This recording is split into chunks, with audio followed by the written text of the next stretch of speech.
છોટાઉદેપુર તાલુકાના ડોલરિયા ગામે પ્રેમ પ્રકરણમાં પ્રેમિકાના પતિએ પ્રેમીની હત્યા કરી નગ્ન હાલતમાં ઉકરડામાં દાટી દીધાની ઘટના બનતા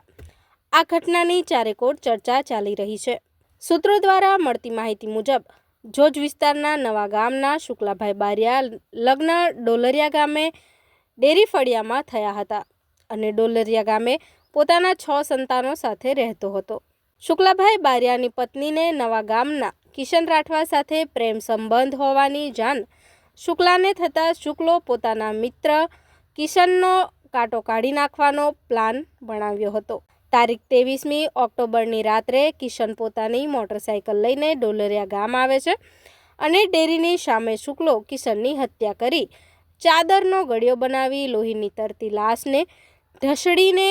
ઘરના વાડામાં આવેલા ઉકરડામાં અર્ધનગ્ન અવસ્થામાં દાટી દે છે। વહેલી સવારે કિશનની બાઇક ચપ્પલ જોવા મળતા કિશનના કાકા અને ભાઈને બાઇક ચપ્પલ મળ્યાની ગામ લોકો જાણ કરતા કિશનના સગાઓ ડોલરિયા ગામે દોડી આવી ચપ્પલ પાસે લોહીના ખાબોચિયા જોતા કંઈક અઘટિત ઘટના ઘટીનો અંદાજ આવતા લાશ ઢસડી તેના લીસોટા અને લોહીના ટીપા જોતા ઉકરડા પાસે જઈને ઉકરડામાં દાટેલી અવસ્થામાં કિશનનો મૃતદેહ જોવા મળતા 100 નંબરથી પોલીસને જાણ કરવામાં આવી। જોજ પોલીસના પીઆઈ, પીએસઆઈ અને ડીવાયએસપી સહિતનો પોલીસ કાફલો ઘટના સ્થળે દોડી આવી તપાસનો ધમધમાટ શરૂ કરતા પ્રેમ પ્રકરણમાં શુક્લા બારિયાએ પોતાના 23 વર્ષીય અપરિણીત મિત્ર કિશન રાઠવાની હત્યા કરી નાખતા જોજ પોલીસ ગણતરીના કલાકોમાં જ હત્યારા શુક્લા ઉર્ફે ઝુકલાની ધરપકડ કરી હતી। મારું નામ ખુમાનભાઈ કાળિયાભાઈ રાઠવા, ગામ નવા ગામ, તાલુકો જિલ્લો છોટાઉદેપુર। હું સવારમાં 7 વાગ્યે ખેતરમાં પાણી વાવતો હતો ત્યારે આ કિશન છે એ મારો ભત્રીજો થાય છે। ત્યારે મારે સવારમાં ફોન આવ્યો કે કિશનની ગાડી ડોલરિયા ડેરીની આસપાસ પડેલી છે અને ત્યાં ચંપલ છે અને લોહીનો ખાબોચિયો ભરેલો છે। તો ત્યારે અમે કદાચ તપાસણી કરી કે કિશન ક્યાં છે કરીને ત્યારે ત્યાં આવીને અમે તપાસણી કરી તો ત્યાં ચંપલ પડેલા હતા અને લોહીનું ખાબોચિયો હતો અને ત્યાં બાજુમાં એટીએમ પણ એનું પડેલું હતું। અને પછી ત્યાંથી અમે તપાસણી કરી કે શું થયું, કોઈની લાશ છે, કઈ રીતે છે, એમ તપાસણી કરતા પછી અમે ત્યાંથી તે જે લોહીનો ખાબોચિયો હતો ત્યાંથી લાશને ઢસેડીને જે એ ઘર છે એ ઘરની બાજુમાં ઉકળો છે એ ઉકળામાં દફનાવેલી અમે દેખી એટલે પછી 100 નંબર પોલીસને અમે જાણ કરી। હવે જે આ સમયે જે આ કૃત્યુ કર્યું છે એને સખતમાં સખત સજા થવી જોઈએ। આજરોજ પોલીસ કંટ્રોલ રૂમ છોટાઉદેપુર દ્વારા એક ટેલિફોન વર્દી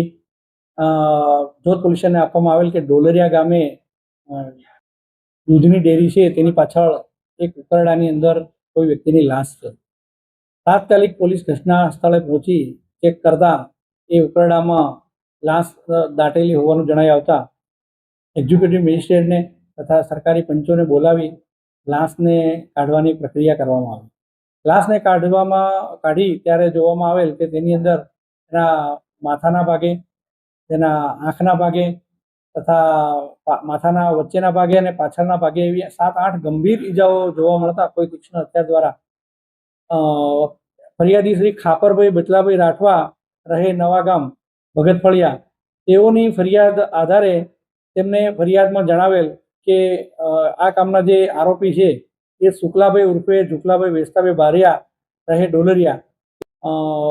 જોજ પોલીસ સ્ટેશનની અંદર ગુનો રજીસ્ટર કરવામાં આવ્યો અને ભારતીય ન્યાય સંહિતા 2023ની કલમ 103(1), 238(b) તથા જીપીએ કલમ 135 મુજબનો ગુનો રજીસ્ટર કરી આરોપીને અટક કરવામાં આવેલ છે અને આગળની કાર્યવાહી ચાલુ છે। હા, આ જે આરોપી છે તેમની પત્ની સાથે જે આ મરણ જનાર કિશનભાઈ બચલાભાઈ રાઠવા રહે નવા ગામના છે તેમની સાથે પ્રેમ સંબંધ હોય અને આ પ્રેમ સંબંધ